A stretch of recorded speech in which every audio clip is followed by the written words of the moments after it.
Opening remarks for the respondent. Counsel for respondent has 15 minutes, and we will give you the same latitude we gave counsel for the prosecution for an additional 3 minutes, should you so need it. You may proceed, ma'am. Thank you, Your Honor. Your Honors, fellow Filipinos, good afternoon.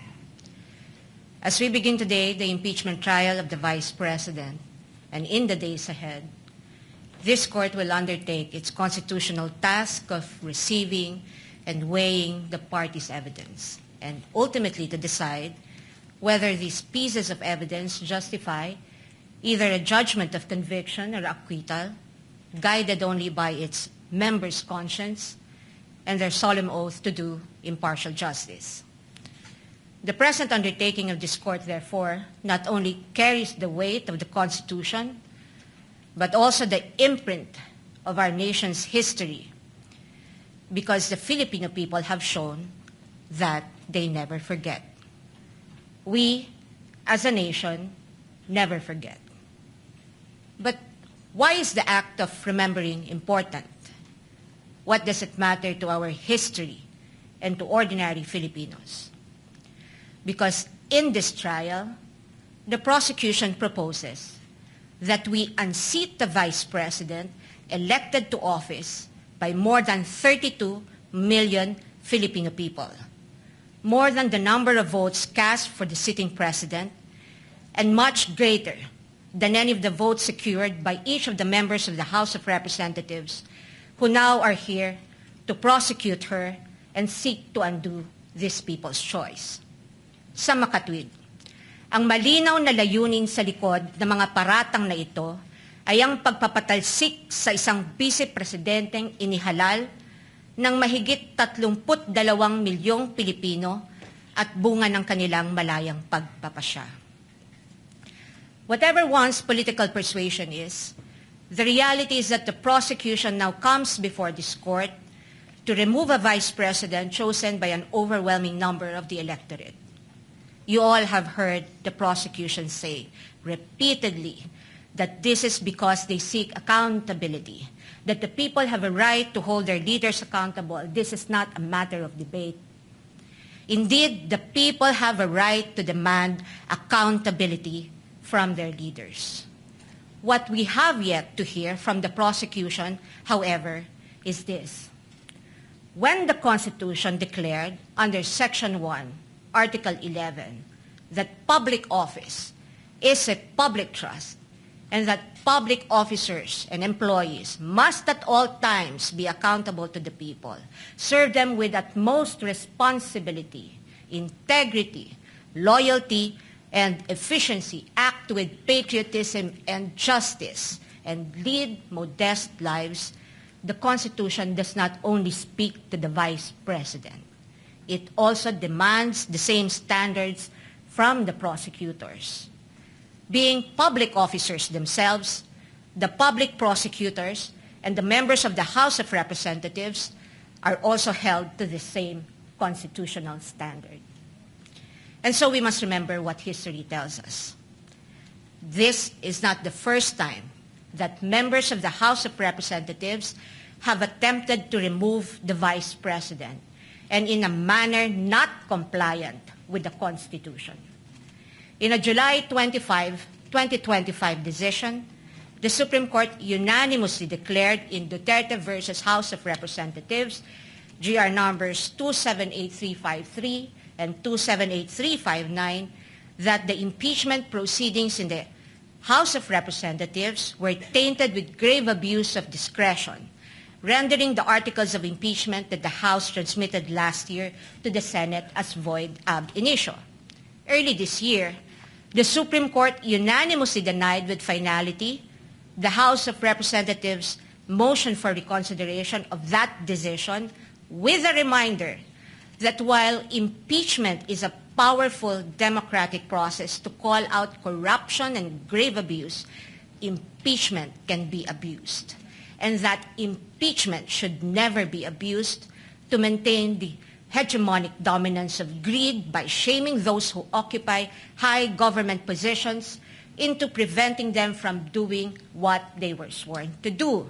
But perhaps the most enduring reminder of the Supreme Court that we must not forget in the entire course of this trial is that, in the words of the court, the rule of law that does justice is our lodestar, and that justice includes accountability. Justice includes fairness. Without fairness, there is abuse. This fairness is what our democracy is all about. It is in light of these reminders that we draw attention to certain fundamental legal principles that we think we must not forget throughout this trial. Mga batayang prinsipyo na dapat nating tandaan sa buong panahon ng paglilitis na ito, anuman ang ating kulay o politika. If we are to be true and honest to our proclaimed values, such as the pursuit of accountability, justice, and integrity in our system of government, then we must remain possessed of an unyielding resolve to ensure that the trial and judgment in this case are done in accordance with the command of the Constitution, the majesty of the law, and the discipline required by the rules. Otherwise, those who stand in sanctimonious judgment of the Vice President will send a clear message that the law can be bent when it suits the convenience of the powerful, and that justice can be sacrificed at the altar of partisan interests. Mahalagang tandaan ang mahigpit na paalala ng ating Korte Suprema. Impeachment is not a purely political proceeding. It is primarily a legal, political, and constitutional mechanism. Ibig sabihin, kailangang naayon sa batas at konstitusyon ang anumang proseso nito. According to the Constitution, it is the Senate that shall have the sole power to try and decide all cases of impeachment. This power is not shared. The Constitution gives no other body, department, tribunal, agency, or a mere committee of any of these institutions the power to try an impeachment case. The House merely initiates, the Senate tries. Yet, we have seen the Committee on Justice conduct what its chairperson, the lead prosecutor in this case, described as a mini trial, which, as we all had witnessed, became a vast fishing expedition of alleged evidence that were not even part of the impeachment complaints under its consideration, and which the respondent accused was made to answer. In that mini trial, we saw how the purported pieces of evidence were curated to construct a narrative against the Vice President even before this case reaches trial. The articles of impeachment presented before this court as an exercise of the House's power to initiate impeachment cases are therefore, in sober truth, the product of an impermissible intrusion of clear constitutional boundaries. Over the course of the impeachment trial, the prosecution will attempt to convince this court and the court of public opinion that the allegations in the articles of impeachment are supported by materials they obtained during their mini trial, and that evidence exists to sustain a judgment of conviction. They will claim that the notices of suspension and disallowance issued by the COA and the COA decision denying the Vice President's appeal of that disallowance support their accusations, with the release of that decision by the COA conveniently timed and coinciding with the committee hearings. They will claim that the certifications of the PSA confirm their allegation that recipients of the confidential funds do not exist, even though they listed one Mary Grace Piatos in their pre-trial brief as among their witnesses, or that the liquidation of the confidential funds in a span of 11 days was allegedly swift as to invite suspicion. The prosecution will assert that the supposed NBI findings of similar signatures across a number of acknowledgement receipts submitted to the COA are supportive of their conclusion that the disbursements of the confidential funds were irregular. What the prosecution avoided informing the public so far are these: that it was the then Secretary of the Department of Budget and Management, Amena Pangandaman, who issued a memorandum for the President through Executive Secretary Lucas Bersamin on October 18, 2022, recommending the approval of the Office of the Vice President's request for confidential funds. That the Office of the President did in fact approve that recommendation of the DBM through a memorandum from the Executive Secretary dated November 28, 2022, and signed by the former Executive Secretary Lucas Bersamin by order of the President. That on December 13, 2022, the DBM issued the Special Allotment Order number SARO-BMB-C-22-001-2004, signed by former Secretary Amena Pangandaman to cover the request of financial assistance, subsidy, and confidential funds of the OVP that, notwithstanding the impending end of the fiscal year, the confidential funds were nonetheless released to the OVP on December 20, 2022 under this documented approval process. That the COA decision is far from being final, that there is a pending motion for reconsideration of that decision that, assuming arguendo, the COA denies that MR today, or while this trial is ongoing, as could plausibly happen under the circumstances, the respondent accused still has legal remedies available under the law and rules and can file a petition to question the validity of any forthcoming resolution of the COA on the MR under Rule 64 via petition for certiorari under Rule 65 of the Rules of Court, and more importantly, that nothing in the notice of disallowance or COA decision states any findings of supposed misuse of confidential funds as confirmed by Attorney Gloria Camora when she was asked on this point during the committee hearing on April 14, 2026. Across all other articles, the prosecution will lay a landscape of what it deems to be their evidence in support of their speculations and conclusions.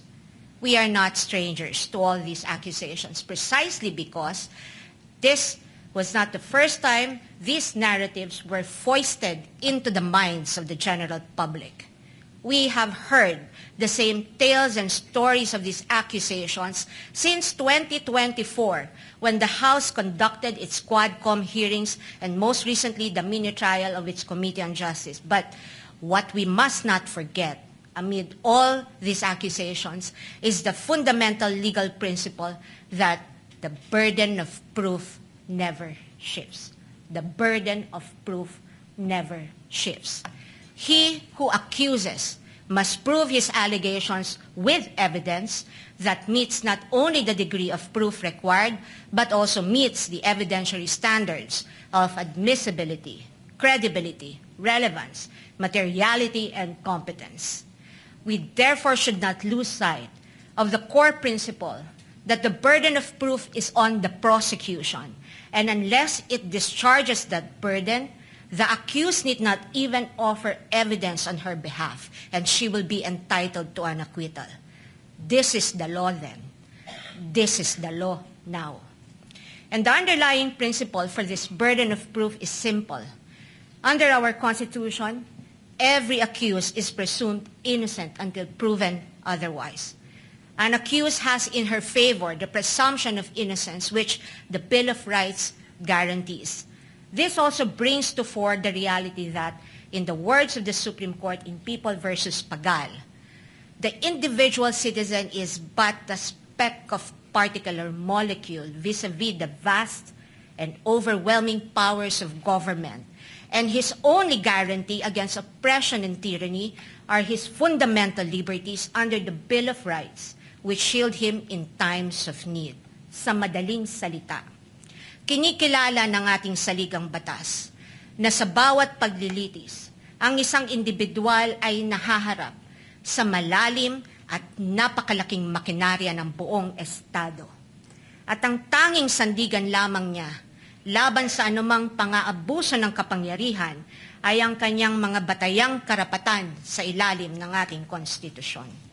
Kaya't mahalagang linawin na sa gitna ng pagtatangkang ikondisyon ang kaisipan ng mamamayang Pilipino, At sa gitna ng walang humpay na komentaryo sa mga pampublikong espasyo, wala pang maituturing na anumang ebidensya o alegasyon na napapatunayan ng prosekusyon sa simpleng dahilan na ang bawat ebidensya ay kailangang dumaan muna sa paglilitis at pagsusuri ng korteng may tanging kapangyarihan sa ilalim ng ating saligang batas.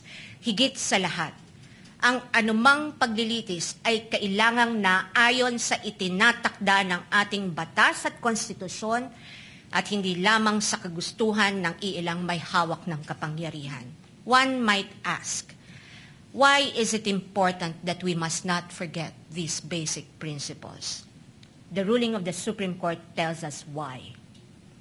The Bill of Rights applies to the entire impeachment process because inasmuch as our court recognizes that impeachment is a political process, it reminds us that it is not a purely political process but a legal and constitutional mechanism. Thus, if we are to uphold the rule of law, serve justice, and invoke the accountability mechanism, then this court and we as a people must guarantee that all efforts to hold our leaders accountable must be done right. This we must not forget. I thank the court and the public for the privilege of your time. May God bless our country. Opening statement of the Counsel for Respondent is duly noted and entered into the records. The court will now proceed to dispose of some of the incidents that were brought up during the pre-trial conference, as well as other pending matters and motions.